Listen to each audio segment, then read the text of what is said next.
This free step-by-step video comes to you directly from Haynes. You can complete more than 200 jobs on this vehicle when you purchase the complete Haynes online manual at haynes.com. Undo the two fasteners and remove the baffle plate under the passenger side of the heater unit where fitted. Slide the pollen filter cover to the left-hand side and pull it off the filter housing. Lower the filter element from place.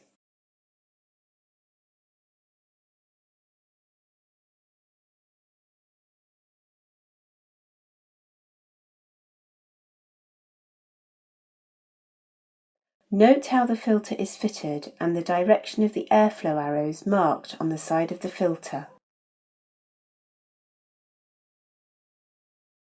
Insert the new filter into the heater housing in the correct direction.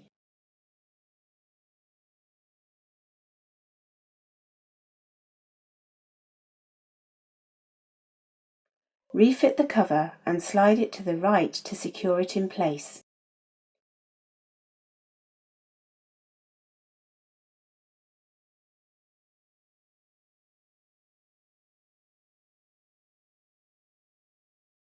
Where fitted, refit the baffle plate and tighten the fasteners securely by hand.